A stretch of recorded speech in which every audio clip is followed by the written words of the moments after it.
부활주일 예배에 나오시면서 하나님 앞에 우리의 예배하는 자로서의 믿음을 고백할 텐데, 오늘은 우리가 사도신경을 가지고 신앙 고백을 하지 않고 니케아 신앙 고백을 가지고 우리가 같이 신앙 고백을 하겠습니다. 앉은 그대로 앞에 영상을 따라서 여러분, 우리가 이 사실들을 믿습니다 하는 신앙 고백을 같이 하겠습니다. 제가 파란 녹색 부분을 읽고 여러분들이 까만 글자를 읽으시면 되겠습니다. 우리의 신앙 고백입니다.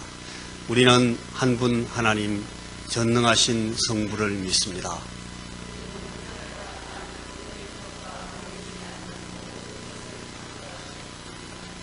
우리는 또한 한 분 주님 예수 그리스도를 믿습니다.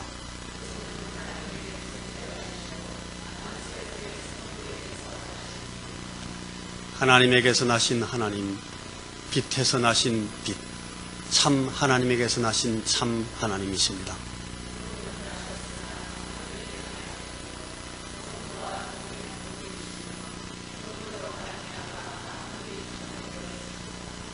그분은 우리 인생들과 우리의 구원을 위하여 하늘로서 내려오셨고,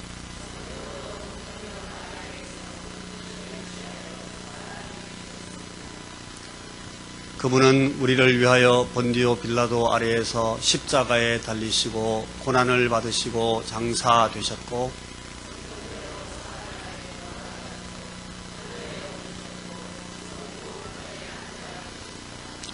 그리고 그분은 살아있는 자들과 죽은 자들을 심판하러 영광 가운데 다시 오실 것이고,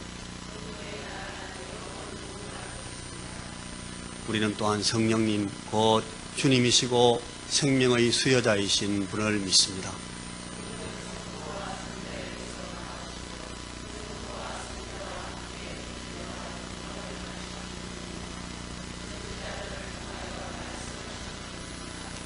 또한 하나이고 거룩하고 보편적이고 사도적인 교회를 우리는 믿습니다. 죄 사함을 위한 하나의 사례를 고백하고 죽은 자들의 부활과 내세의 생명을 기다립니다. 아멘. 우리 읽은 요한복음 20장의 말씀을 가지고 오늘 제가 부활절 아침에 여러분들에게 전하는 그런 말씀을 잠시 증거하도록 하겠습니다. 여러분, 이 마태복음과 마가복음과 누가복음과 요한복음 이 네 개의 복음이 다 예수님의 부활을,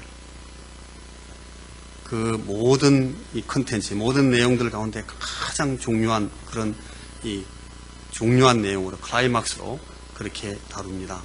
그런데 마태복음은, 여러분, 우리 마태 순환곡이라는 노래도 있는 것처럼, 여러분, 마태복음은 이 주님의 순환, 고난을 아주 고통스러운 우리 죄를 위해서, 우리의 범죄한 것을 사하게 하시기 위해서 속죄 제물로 오셔서 고통당하신 그 예수님을 많이 이렇게 포커싱해서 맞춥니다. 마가복음과 누가복음도 크게 다르지 않습니다. 그런데 요한복음은 앞에 있는 그 세 복음서하고 조금 그 복음서를 기록하는 내용이 좀 다릅니다. 이 요한복음에 있어서 예수님의 부활의 기사는 요한복음 13장에서 시작합니다. 요한복음 13장에 보면은 가룟 유다가 예수님께서 그 마지막 만찬상에서 떡을 찌가지고 주실 때 그 떡을 받고 그냥 어둠 속으로 사라져 나가는 그 상황부터 시작이 됩니다. 그런데 요한이 나가고 나자마자 예수님께서 그때 하시는 말씀이 이제 인자가 영광을 받았다, 그렇게 말씀하십니다. 고통당하시고 죽임을 당하시려 지금 이제 채찍 맞고 끌려 들어가서 십자가에 못 박히고 죽으러 가시면서 주님께서 하시는 말씀이, 그가 나간 후에 예수께서 이르시되 지금 인자가 영광을 받았고 하나님도 인자로 말미암아 영광을 받으셨도다, 이렇게 딱 선언하십니다. 이 굉장히 중요한 말씀인데, 이게 왜 그런가 하면, 여러분, 여기 인자가 영광을 받았다, 이런 이 과거 완료 시제에 번역이 되어 있는 이 말씀을 쓰는 이유는, 여러분, 우리 영어에서, 우리 옛날에 영어 공부할 때 그 왕래발착 동사는 가까운 미래가, 현재가 가까운 미래를 대신한다. 뭐 그런 문법이 있었는데 이 똑같은 문법입니다. 이미 일어난 것과 같은, 이미 완전히 완성된 것과 같은 그런 시제를 사용하심으로써 가까운 미래를 확실하게 설명하는 그런 어구입니다. 내가 이제 영광을 받았고 하나님도 인자로 말미암아 영광을 받으셨다. 그러니까 이 요한은 예수님께서 고난당하시고 십자가 지시는 사건, 이거를 포함해서 주님의 이 부활 사건 전체를 다 영광을 받으시는 사건으로 그렇게 단적으로 설명합니다. 그러니까 예수님께서 왕으로 등극하시는 그 영광의 자리로 나가는 그 장면으로 딱 못 박아버립니다. 그래서 요한복음 13장 이후에 13장 31절 이하에 14장 31절까지, 그리고 그 뒤에 있는 15장 16장 33절까지, 나중에는 그 대제사장의 기도라고 말하는 그 17장까지 포함해서 전체가 다 예수님 자신의 죽으심의 의미가 뭔가를 계속 반복해서 설명하시는데, 이것이 어디로 포커싱하고 있는가 하면 이게 영광 받으십니다. 아들이 영광을 받으시고 그 아들이 영광 받으신 그것을 통해서 아버지께서 영광을 받으신다고 계속 반복해서 말씀하십니다.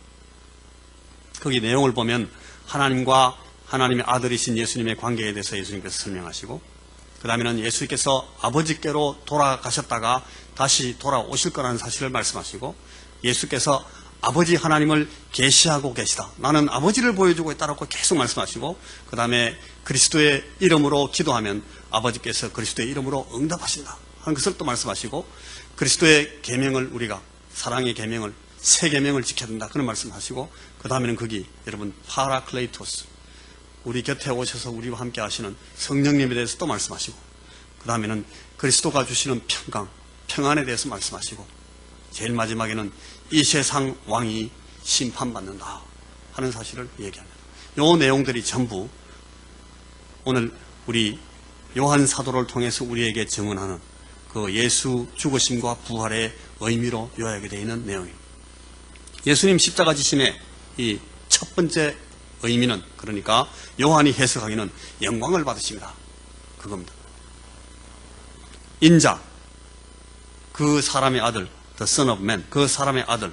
그 다니엘서 7장 13절에 보면은 한 사람의 아들 같은, 인자 같은 모양을 띈 사람이 구름을 타고 쫙 나타납니다. 이 다니엘이 보고 있는 그 환상 가운데.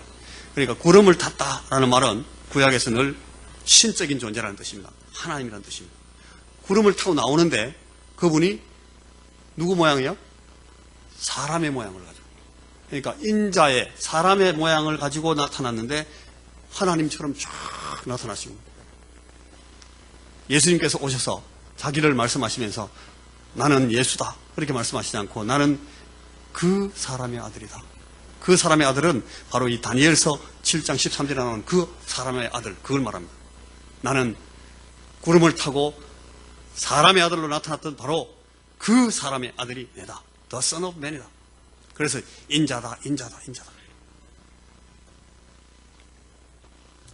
그래서 이제 아까 읽었던 그 요한복음 13장 31절에 예수께서 가라사대 지금 인자가, 그 사람의 아들이 영광을 얻었고 하나님도 인자를 인해서 영광을 얻으셨더라. 이것이 여러분 자신이 십자가에 달려 죽으실 것을 가리키신 그 사건, 금방 일어날 그 사건을 지금 주님께서 설명하고 있는 겁니다. 그런데 여기서 예수님께서 영광을 받으셨다라는 말은 자신이 하나님의 아들이다, 그러니까 그 신적인 존재다라는 사실을 드러낸 걸 말합니다. 구약에서 이 선지자들은 늘 하나님께서 나타나시는 것, 우리 신학적인 용어로는 네오판이라고 합니다. 신현, 하나님이 나타나셨다 하는 것을 말할 때 항상 내가 하나님의 영광을 보았다 그렇게 설명합니다. 여러분 지난 우리 금요일인가 말씀할 때 그 스데반이 아브라함이 하나님을 만날 때 그 묘사를 그렇게 놨잖아요. 우리 조상 아브라함이 메소포타미아에 있을 때에 영광의 하나님을 만났다. 하나님을 만났다는 것을 항상 영광스럽게, 영광이다 그렇게 늘 표현합니다. 그래서 예수님 자신을 오늘 하나님께서 하나님으로 나는 하나님의 아들이다. 또 아들 하나님이다. 그리고 나는 하나님이다. 이렇게 드러내는 것이 그러니까 하나님을 드러내는 것이니까 데오판이잖아요. 신현이잖아요. 이걸 영광을 드러내시고 영광을 나타내시고 하나님을 영화롭게 하신다.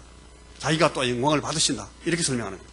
예수께서 십자가에 달려 죽으신 것은 하나님께서 우리를 구원하시려고 자신의 아들을 내어주신 사건입니다. 요한복음 3장 16절 같은데 우리 다 알잖아요.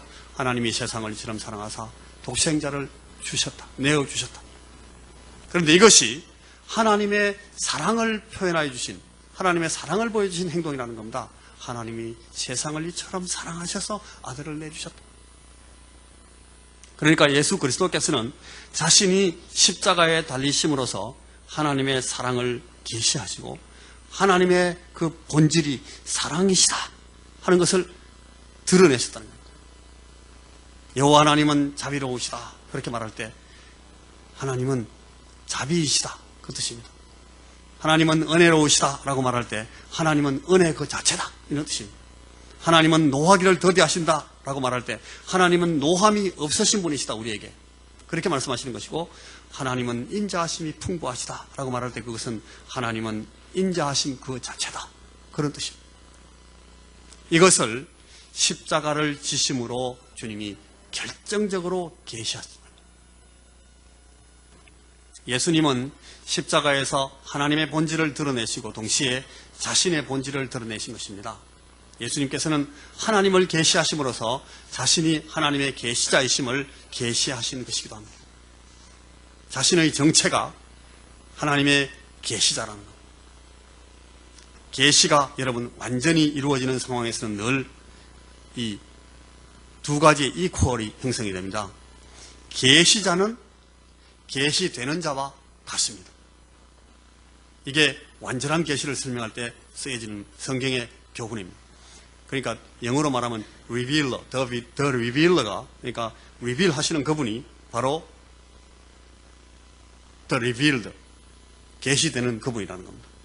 그리고 여러분 보냄을 받는 자는 보내는 자와 같습니다.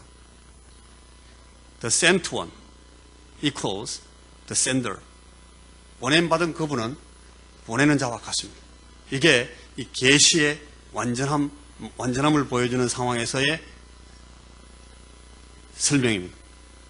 그래야만 그 계시가 온전하고 온전한 계시가 이루어지기 때문에 그렇습니다. 그래야만 계시자가 계시되는 자를 온전히 나타낼 수 있고 드러낼 수 있고 설명할 수 있습니다. 그리고 우리가 계시자를 보고 계시되는 자를 제대로 알 수 있게 되기 때문에 그렇습니다. 예수께서는 하나님의 본질을 계시하심으로써 자신이 하나님과 동일한 분이심을, 같은 분이심을, 이퀄이라는 것을 계시하신 것입니다. 그래서 제자들에게 주신 예수님의 고별사라고 해야 될 그 요한복음 13장 31절 아까 제가 읽기 시작했던 그 구절 그 이후에 쭉 나오는 내용이 다가올 자신의 죽음을 아버지로 하여금 영광을 받으시게 함으로써 아들도 영광을 받으시는 사건이라고 하시고, 요한복음 13장 그 32절에는 이어서 뭐라고 말씀하시는가 하면 그 17장 1절을 17장 4절 5절에 똑같은 말씀이 나오는데 아버지가 아들을 영화롭게 하고 아들이 아버지를 영화롭게 하는 사건이다 그렇게 정리하십니다. 이렇게 해서 14장 15장 여러분 잘 아시는 그 포도나무 비유, 16장 아버지 아들 성령 그런 설명하시고 17장 고별사이면서 대제사장의 기도로서 그 내용에도 보면 이런 사실들을 계속해서 다양한 어법으로 예수님께서 밝혀주고 계십니다. 요한복음 17장 1절부터의 말씀은 이렇습니다. 아버지여 때가 이르렀사오니 아들을 영화롭게 하사 아들로 아버지를 영화롭게 하게 하옵소서. 아버지께서 내게 하라고 주신 일을 내가 이루어 아버지를 이 세상에서 영화롭게 하였사오니 아버지여 창세전에 내가 아버지와 함께 가졌던 영화로서 지금도 아버지와 함께 나를 영화롭게 하옵소서. 아버지께서 아들에게 주신 모든 사람에게 영생을 주게 하시려고 만민을 다스리는 권세를 아들에게 주셨음이로소이다. 영생은 곧 유일하신 참 하나님과 그가 보내신 자 예수 그리스도를 아는 것입니다. 이 기도를 하시고 나서 이제 요한복음 18장으로 넘어가면 예수님께서 잡히시고 안나서에게 끌려가시고 베드로가 자기는 예수님 제자 아니라고 부인하고, 그 다음에 예수님이 또 신문을 받으시고 빌라도 앞에 끌려가시고 드디어 십자가에 못 박히도록 내줌을 당하는 그런 장면이 18장에 쭉 나오고, 19장으로 넘어가면 십자가에 못 박히시고 이제 영혼이 떠나가시고 예수님이 새 무덤에 그 시신이 안치되십니다. 여러분, 이게 고난을 받으시고 십자가 그 사건들의 다 전말입니다. 그리고 오늘 우리가 다 같이 읽었던 그 설교 본문에 읽으신 20장이 이제 나옵니다. 20장 1절은 이렇게 시작합니다. 안식 후 첫날 일찍이 아직 어두울 때에 막달라 마리아가 무덤에 와서 돌이 무덤에서 옮겨진 것을 보았다. 오늘 우리는 이 부활 사건의 그 디테일을 다시 하나하나 설명하면서 짚어보려고 하지 않습니다. 우리 잘 알고 있는 내용이기 때문에. 요한이 일관되게 보여주면서 설명하고 증언하는 바와 같이 예수님이 십자가에 달려 죽으심을 높임을 받으신 이 아버지께로 돌아감으로 보기 때문에 당연히 예수님의 부활도 그 높임 받으심입니다. 그 아버지께로 높임을 받으심, 아버지께로 돌아가는 사건, 이걸로 보는 겁니다. 그래서 예수님 친히 부활하신 후에 막달라 마리아에게 내가 내 아버지 곧 너희 아버지, 내 하나님 곧 너희 하나님께로 올라간다 라고 제자들에게 가서 전해라 라고 주님께서 말씀하시는 겁니다.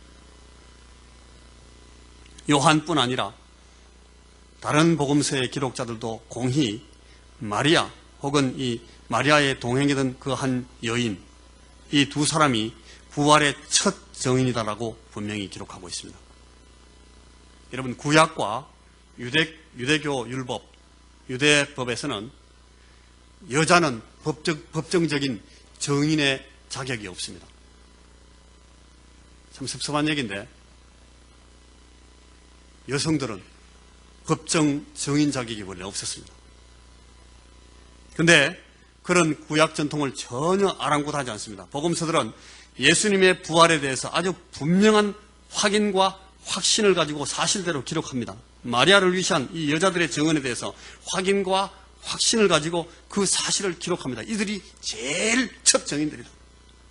부활하신 예수님께서 여자들을 자신의 부활의 첫 증인으로 삼았다는 사실은 이 구약과 유대교와는 달리 여자가 남자와 완전히 동일한 자격으로 예수를 증언하고 그리스도의 부활의 기쁜 소식, 이 복음을 선포할 수 있다는 사실을 확실히 말한 겁니다. 이제 오늘 우리가 읽은 이 본문에 보니까 그날 밤에 부활하신 예수님께서 제자들에게 나타나십니다. 여러분, 예수님께서 제가 지금 여러분들 앞에 서 있는 것처럼 똑같이 이런 모양으로 부활하셔가지고 거기 다 나타나셨습니다. 예수님의 죽으심 때문에 문을 걸어 잠그고 모여서 공포에 부들부들 떨고 있던 그 제자들에게 부활하신 예수님께서 다시 돌아오신 겁니다. 예수님께서는 자신이 들려주신 후에 제자들에게 돌아오겠다라고 약속하신 그걸 지키시고, 내가 너희를 고아와 같이 버려두지 아니하고 너에게로 돌아오리라. 조금 있으면 세상은 다시 나를 보지 못할 것이로되 너희는 나를 보리니 이는 내가 살아있겠고 내가 살아있고 너희도 살아있겠습니다. 그렇게 말했습니다. 돌아오신 예수님께서 제일 먼저 제자들에게 하신 것이 뭔가 하면 평강을 말씀하십니다. 평강. 여러분, 오늘 우리도 마찬가지입니다. 이 인간의 모든 실존은 불안과 공포에 있을 수밖에 없습니다. 이 제자들은 그 문 닫힌 방에서 들들들 떨고 있었지만, 여러분, 우리가 이 세상을 우리 눈으로 보고 우리 마음으로 이 세상을 이해하게 된 그 이후에 지금까지 단 하루라도, 단 한순간이라도 이 인간 실존의 불안과 공포를 완전히 떨어내 보신 일이 있으십니까? 여러분, 있습니까? 저는 없습니다. 세상 알 때부터 지금까지 저는 계속 이 알지 못하는 이 실존의 불안감을 계속 갖고 삽니다. 앞으로도 계속 그럴 겁니다. 근데 부활하신 우리 예수님께서는 우리에게 우리의 실존에 불안과 공포를 가져다주는 그 사단의 세력을 완전히 꺾어버리셨기 때문에 우리에게 평강을 주실 수가 있습니다. 평강을 말씀하실 수가 있습니다. 평안을 선언하실 수가 있는 것입니다. 이 평강은 결국 부활하신 그리스도께서 우리에게 주시는 그 구원, 그걸 가리키는 겁니다. 우리가 이 완전한 구원을 우리가 체험하고 그 완전한 구원을 내가 얻을 때까지는, 그러니까 우리에게 이 일말의 불안감, 이 공포를 우리는 완전히 떨어볼 수는 없을 겁니다. 우리가 이 몸을 갖고 있는 동안. 십자가에 못 박힌 예수님께서 부활하여 자신들에게 돌아온 것을 알아보고 제자들이 놀라고 기뻐합니다. 얼마나 놀라고 얼마나 기뻤겠습니까, 여러분?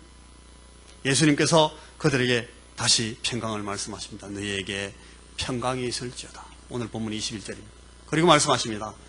아버지께서 나를 보내신 것 같이 나도 너희를 보내노라. 부활하신 우리 주님의 나타나심은 항상 이 선교 명령을 동반하는 것이 신약 성경의 공통점입니다. 예수님이 부활하시고 나타나실 때는 항상 뭐가 나오는가 하면 보낸다. 내가 너희를 보낸다. 그 말씀하고 같이 나옵니다.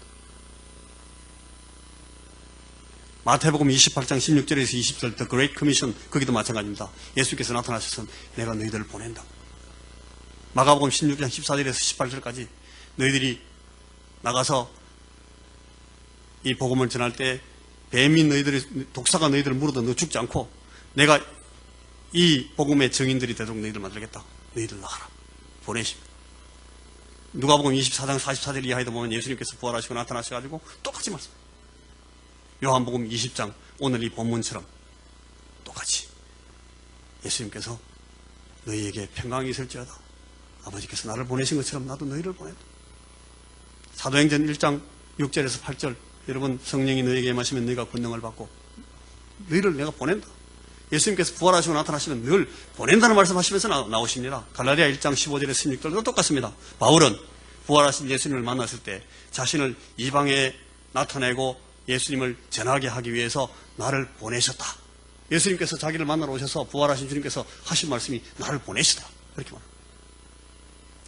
요한복음은 이 기록의 형식을, 이런 성교 명령을 표현하는 형식을 이 보냄의 형식이라 합니다. sending formula, 보냄의 형식. 예수 자신이 아버지에게서 보냄을 받은 아들이라는 사실을 먼저 말씀하시고 하나님은 예수를 보내시는 아버지, 나는 너희들을 보낸다. 늘 그런 형식으로 말씀하십니다. 이 보냄의 형식에서, 그러니까 아까 말했던 것처럼 the sent one, 보냄을 받은 그 사람은 equals the sender, 보내는 분하고 똑같습니다. 보냄을 받은 자는 보낸 자와 같습니다. 그러니까 이 보냄을 받은 그 에이전트, 대리인은 equals the commissioner, 보내시고 명령을 해서 파송하신 그분과 같습니다. 보냄받은 대리자는 파송하는 이와 동일합니다. 그래서 보냄받은 자는 바로 보낸 자의 정권 대사가 된다 하는 것이 이 신약 성경의 일관된 어법입니다. 예수님은 보냄을 받으신 아들로서 보내신 아버지의 정권을 행사하시고 완전히 그 보내신 아버지를 대행하신 분이십니다. 그래서 아들 예수님은 자신을 보내신 아버지를 고스란히 계시하실 수가 있었고 아버지의 권세를 행사해서 아버지가 하시는 생명의 일을 계속하셨던 겁니다. 여러분 오늘 우리 부활절 아침에 이 말씀을 우리 마음 가운데 꼭 새기셔야 됩니다. 이제 오늘 주님이 말씀하십니다. 너희에게 평강이 있을지어다. 아버지께서 나를 보내신 것 같이 나도 너희를 보내노라. 아버지 하나님께서 성자 하나님을 보내셨던 바로 그 형식 그대로 나도 너희를 보내노라. 부활하신 우리 하나님, 우리의 주님, 우리의 왕이신 이분이 저와 여러분에게 말씀하십니다. 아버지께서 나를 보내신 것 같이 나도 너희를 보내노라. 그래서 자신이 하나님 아버지의 정권 대사 노릇을 하셨던 것처럼 제자들, 오늘 여러분 주님께서 세우신 그 교회, 그리고 이 자리에 앉아 계신 저와 여러분, 우리를 자신의 전권 대사로 보내시는 겁니다. 오늘 저와 여러분은, 그리고 우리 교회는 그리스도의 권세를 대행하는 자들이고 부활하신 우리 주님을 고스란히 드러내는, 계시하는 일을 해야 됩니다. 이 엄중한 임무를 여러분 우리 스스로, 교회 스스로는 감당할 수가 없습니다. 그래서 오늘 그 말씀이 이렇게 합니다. 이 말씀을 하시고 그들을 향하여 향하사 숨을 내쉬며 이러시되 성령을 받으라. 22절. 부활하신 그리스도께서는 제자들에게 숨을 불어 넣으십니다. 성령을 불어 넣으십니다. 이것도 약속하신 것입니다. 요한복음 7장 39절, 16장 7절 같은 데서 그 전에 미리 말씀하신 겁니다. 자신이 높임 받으신 후에, 죽임 당하신 후에 성령을 주시라고 약속하신 그것을 성취하신 것입니다. 성령은 그리스도의 영으로서 그리스도의 숨으로 표현되고 있습니다. 이렇게 부활하신 우리 주님께서는 제자들에게 성령을 주셔서 이 선교의 임무를 감당하도록 파송하시는 겁니다. 이걸 요한복음의 오순절이라고 그렇게 말하기도 합니다. 부활하신 주님께서는 성령으로 교회 가운데 계속 거주하게, 거하게 하심으로 그리스도의 사역을 계속하게 하십니다. 오늘 우리 교회 안에 성령께서 거주하고 계십니다. 그리고 부활하신 우리 왕께서는 우리 안에, 저와 여러분 우리 안에 성령께서 내 주 거주하게 하셔서 이 당신의 에이전트로서 이 우리 주님의 전권 대사로서 섬길 수 있게 하십니다. 오늘 교회가 그리고 저와 여러분이 그리스도의 파송을 받은 전권 대사들로서 그리스도를 대표합니다. 그리스도의 권세를 행사합니다. 그리스도의 일을 계속합니다. 그리스도를 계시합니다. 보여줍니다.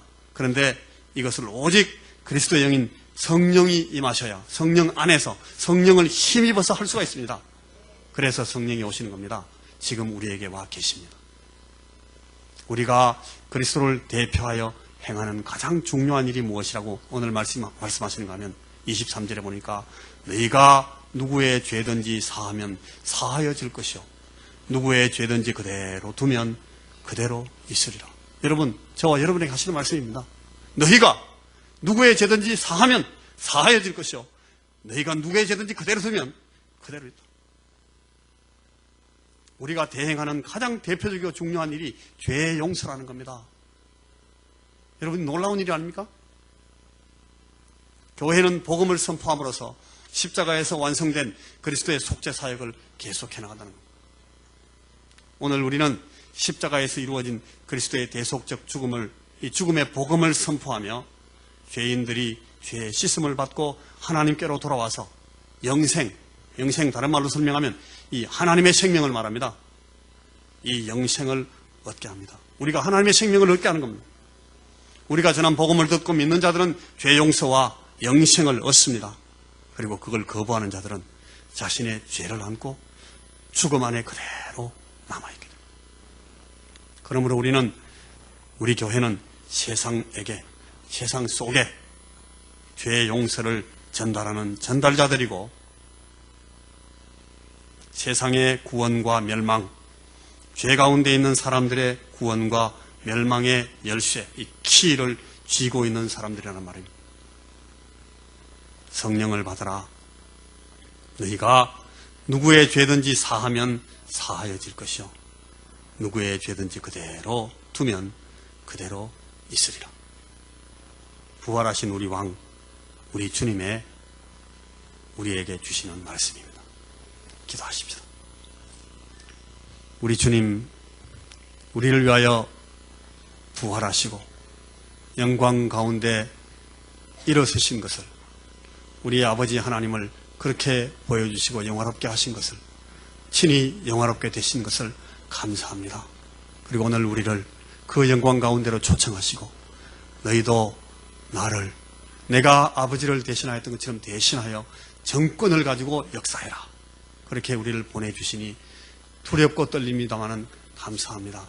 우리가 이 명령을 받은 사람들로서 씩씩하게 용감하게 이 죽음의 공포를 이기면서 주님께서 우리에게 주시는 그 평강을 누리면서 이 땅의 삶을 살고 주님 앞에 서서 우리의 돌아온 것을 보고할 수 있는 그 시간까지 씩씩하게 걸어나갈 수 있도록 우리에게 은혜를 베풀어 주옵소서. 우리에게 주신 이 믿음, 이 말씀이 우리 안에 확신으로 설 수 있도록 늘 우리에게 계신 이 성령님을 통해서 말씀하여 주옵소서. 예수님 이름으로 기도하옵나이다. 아멘. 우러러 축원하옵나니 우리 주 예수 그리스도의 은혜와 하나님 아버지의 크신 사랑하심과 성령님의 교통하심이 오늘 이 부활의 복음을 받고 부활의 확신 가운데 서서 주님과 함께 우리가 하나님의 대리자로서 하나님의 에이전트로서 이 땅 위에 의의 복음을 증거하면서 생명을 나누어주면서 살기를 마음 가운데 소원하는 우리 사랑하는 모든 형제와 자매들 머리 위에 우리를 위해서 기도하는 모든 자들 위해 이제부터 영원토록 함께 하실지어다. 아멘.